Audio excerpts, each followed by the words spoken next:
Hey guys, I'm Raul with Massimo, and this is Tech Talk. Today we're going to be going over the T-Boss 550 and common issues that may arise. Alright guys, the first issue I'm going to go over is hard starting. Let's say if you're trying to diagnose an issue where you turn in the key, switch forward, and the engine is just rolling over and not starting, I'm going to show you where to check and how to diagnose that issue. First place we're going to go over is the valves and the valve clearances in this video. For hard start and hard starting issues, the first place you want to check is your valves. Located here and here. You have two inspection covers. The one on top is your intake. The one on the bottom is your exhaust. Hard starting issues occur due to loose valves. To check the valve clearances, please refer to your service manual for the clearance specs. To check the valve clearances, be sure to bring your piston up to top dead center to check the intake side. Alright guys, so today I'm going to go over some cooling system issues with the T-Boss 550. So if you're experiencing overheating issues or the unit's temperature is rising, the first place you want to check is here. You have your fans located behind your radiator. What you want to see is if the temperature is high enough on the meter itself, your fan should be on. If the fan is not on, what you want to do is check your temperature sensor that's located right here on the radiator. If you pull this cover back, you'll see your temp sensor here. If you take this temp sensor off and put a jumper lead on this sensor here, it should cut the fan on. If it does not, then your fan is not working.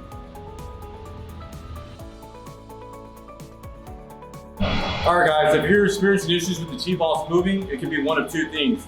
It could be that your brakes are dragging or you're having an issue with your wet clutch. In today's video, I'm going to show you how to diagnose that issue. So if you're experiencing issues with the unit not moving, it could be one of two things. So what you want to do on the first issue is bring the unit up off the ground and rotate the wheels.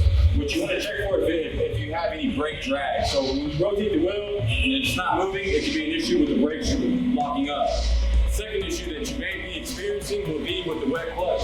This is going to be located on this side. Alright guys, on the T-Boss 550, if you're having some running issues, let's say it's running poorly, doesn't want to stay idling, or just dying out completely, it could be one of two things.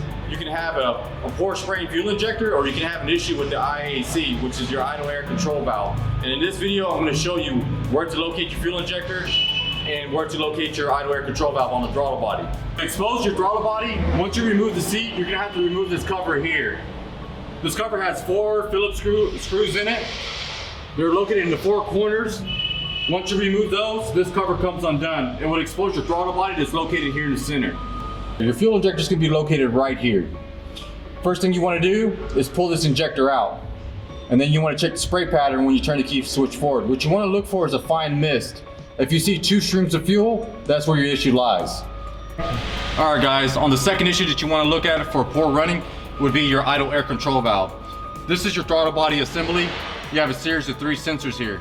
The only sensor that you're going to be mainly looking for and testing will be this one here.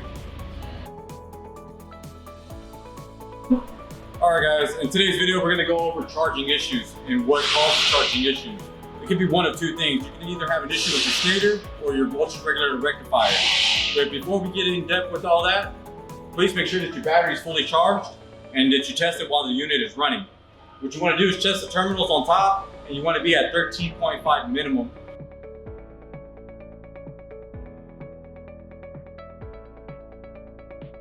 Alright guys, your stator is located behind this cover here. This is your stator wire here. As a 3-phase stator, you'll have 3 yellows. That's going to be your AC current. It's going to run up all the way up to your voltage regulator. It's going to show you the voltage regulator is located right here on the frame. Right here's your AC current, and this is where we'll test for voltage. Alright guys, in today's video, if you're having 4-wheel drive issues where it's engaging or not disengaging, I'm going to tell you where to look and how to diagnose the issue. The first place you want to check is your relays. It's located under the front hood beside your battery. You want to remove this cover here. It will expose all your relays here. Your 4th relay will be your 4-wheel drive relay. The best thing to do is to exchange it out and see if there's any difference. Alright guys, once your relays check out and everything's good there, the second place you want to check is your 4-wheel drive servo motor. If everything checks out up top, and most likely you're going to have to replace this module here.